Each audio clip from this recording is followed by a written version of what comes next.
Welcome to what is my first ever tutorial. I have been getting a lot of questions on my audio workflow, how I do my remixing, and it's actually a really important piece of the puzzle when it comes to making dynamic videos, because you don't ever want to just rely on the visuals to tell a story.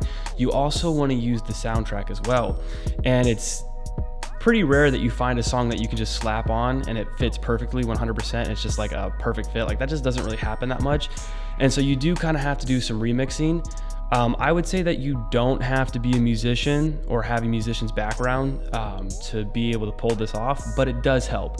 I do come from music, so I find it a little bit easier, but the more you work at it, the more you'll get it. So if you don't know music, don't be scared by this. You can do this. So basically what I'm gonna do is I'm gonna go ahead and edit I'm gonna remix a song for you in real time and just kind of show you my mental process as I go through it, parts that stand out to me, why I do what I do. And this is gonna be a longer video. So if you don't have 10 minutes, I'll see you later. Okay, first things first, we're gonna pick out a song.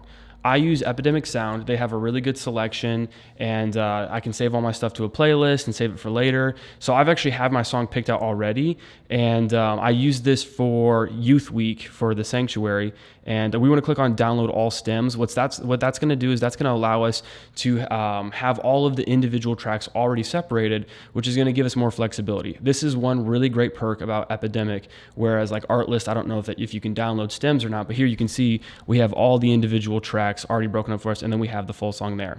So we're going to pop into the editor, and we're just going to start dropping everything in, getting it all lined up. Because they are each individual tracks, we have to drop them underneath each other to make the full song. Now, it's really important when you're editing music that you know the song. So we're just going to listen to it and try to figure out what parts we like, what parts we don't like, what parts are going to be good for manipulation, what parts we want to cut out. You want to learn the song. So I'm already really liking this. I think that it has a really good beat to it, which is going to be good for a youth service, which is what this was for. And I like that melody there. And so this is a really lively song, but I can already tell you right now, the intro is too long. I don't want people to have to wait around for 4 measures before the video starts. So I'm gonna actually chop this in half. We're gonna chop this right in half so that we can just give the introduction and then boom, we're right into it. So I'm just finding a good start point here. And I'm just gonna go ahead and make a cut and then get rid of all of this. And now we're good. I'm gonna fade that just to make it a little bit smoother. Boom, into the video. So this is good. This is, real choppy. We can do cuts here, hard cuts, maybe some whip transitions. All right, I'm feeling a hard stop here. This is a very stop and go type song. I feel that. So I'm gonna go ahead and introduce a stop point where it just cuts, and we're gonna cut to black. I like cut to blacks because I feel like it resets the viewer's attention. So here what we're doing is we're just gonna cut all the different layers and push them away so that we can get that break in the song. Now I'm gonna leave this one out a little bit longer so that the snare beat actually has a chance to finish. Okay, I'm gonna get rid of that little tiny end piece. I don't like that. It's a little distracting. We'll just catch the snare. So I'm just gonna move that away, give us some more space to work with.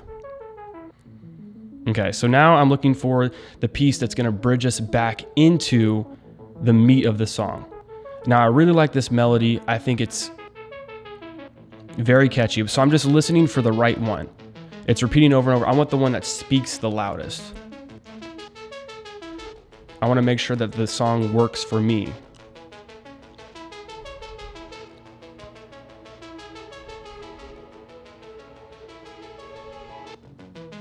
Okay, that's the one. This is the one that I want. It's clear, it's defined, and it sounds good coming off of a break. So we're just gonna isolate it.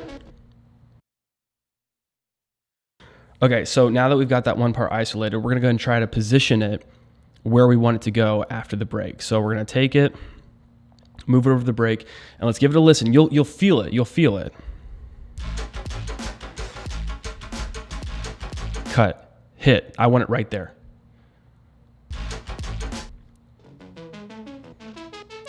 And then boom, we'll go right back into it. But what I want to do is I want to add a little bit of life to this. Now, let me go ahead and just pause right here. And I want to give a little side note. DaVinci is really great because they have multiple different panels all in one program. So you can do your color grading, your composition, your cutting, your editing, and your audio work all in the same program. I feel like the ideal way to edit audio would be in the Fairlight page, but my personal preference, I like to do it in the cut page, because when you go to Fairlight, it's got the left and right tracks, and it's just kind of busy for my brain. I just don't like looking at all those different tracks. So even though it might be the right way to do it, to edit it in Fairlight, I mean, the job still got done. So anyways, keep going. So what I'm gonna do here is I'm gonna introduce a reverb track. So I'm just duplicating that one piece, and then I'm gonna go to my mixer and I'm scrolling over to channel 5, and then I'm gonna add a little bit of reverb. And by a little bit, I mean we're gonna add legitimate reverb. So I'm gonna make the size of the room a little bit bigger, give us more reverb to work with here. And then the dry wet's just basically how much of the filter, how much of the effect is affecting the clip. Dial that down a little bit. And then what I'm gonna do is I'm gonna fade in the reverb using the volume, because we don't want to just smack in. We want it to be a dynamic fade in. And that's gonna give this little bridge a little bit more life.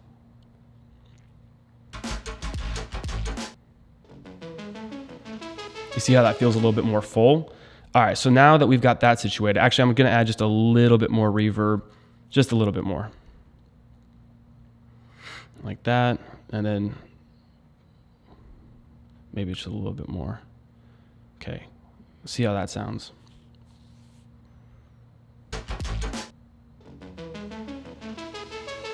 That's great. So now what we want to do is we want to bring the chorus back in, where the song's in full motion, and that's that moment right there. So we're gonna go ahead and we're gonna cut that, and then we're gonna position it.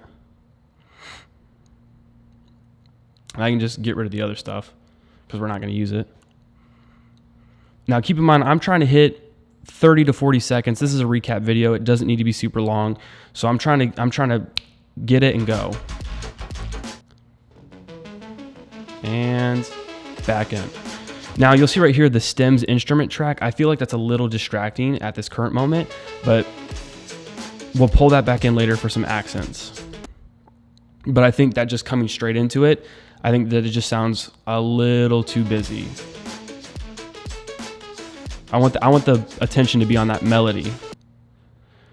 And then what we'll do is we'll go ahead and take this track and we'll implement a few of them just to act as accents. So let's see how that sounds.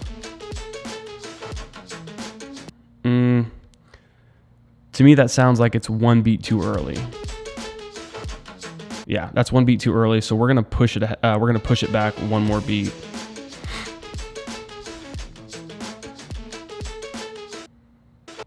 Yeah, for sure. So I'm gonna do this the long way because I'm mildly incompetent.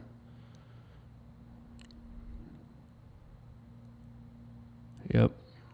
And so basically we're just pushing the active parts one beat forward. Oops, I zoomed out a little too far there.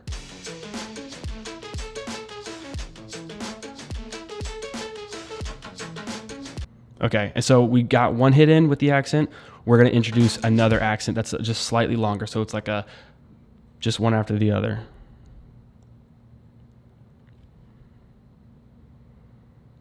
And these will be nice for like little cutaways from the action. Okay, I need to activate the track. Give me a sec. Yeah, and I like it ringing out a little bit longer than the first one.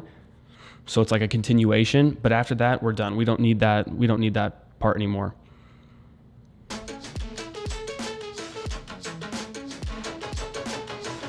Nice.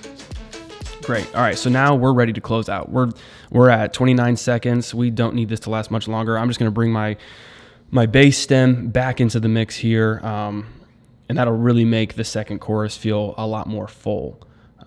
So once we get that line back up, then what we'll do is we'll go ahead and just chop the rest of it off. And that's really it. I mean, we want to close out after this. Let's see how that sounds. And I'm just gonna use the bridge to close out again.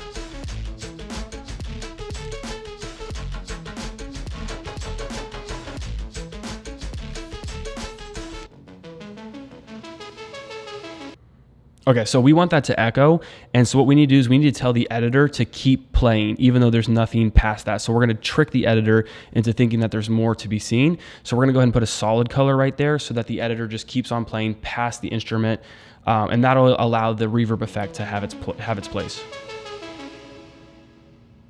Just like that. So let's go ahead and give it a listen from top to bottom. I'm gonna actually bring that volume up a little bit more towards the end because it's the big closeout. There you go, and it just rings out kind of nice. But yeah, that's pretty good. That's 34 seconds. That's a solid recap timestamp. See how it sounds.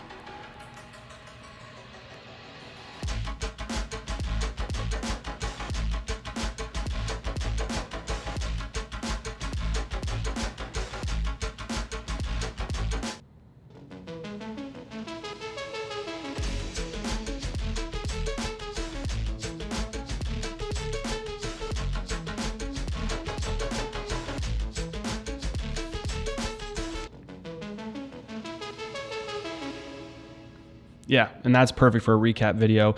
And so you can see we took this full song. I mean, there's so much of this song that we didn't even use because we don't need it. We want to make sure that we pull exactly what we need and only use what we need. The rest of it's not necessary. And then if you want to see this song in action, I'll go ahead and post on my story right after I post this, the video that I used it for. You can see the cuts that I made. I had a story in mind. I had a vision in mind to go with it. When I heard the cut, I knew that I wanted to do whip transitions, and I knew that I wanted to do a hard cut and bring in slow motion. I knew that in the second chorus I wanted the preacher voiceover to hit because we were in the full swing of things. And so you can see the more you do this, you'll hear a song and you'll catch a vision from that song, and then you just need to manipulate it so that it's more dynamic, so that it's telling your story. And it's kind of a tough process at first. It seems kind of complicated at first, but when it gets down to it, you just gotta feel it out and just work at it slowly. But I feel like Epidemic Sound best equips me to do that, so that's why I use them. They give me those stems, which allows me to do that. And really, I mean, nothing I did in here is specific towards DaVinci Resolve. You can do this in Premiere, you can do this in Final Cut, you can do this in Windows Movie Maker. I don't know if you can do the reverb part. I don't know. It's been a long time since I've used Windows Movie Maker, but you probably can figure out something. Anyways, thank you for watching. If you guys want to see more tutorial content like this, let me know. There's a lot of stuff that I do that I just never even think like, hey, maybe people want to know how I did that. So if you want to know, let me know. I like making this stuff, so that's it.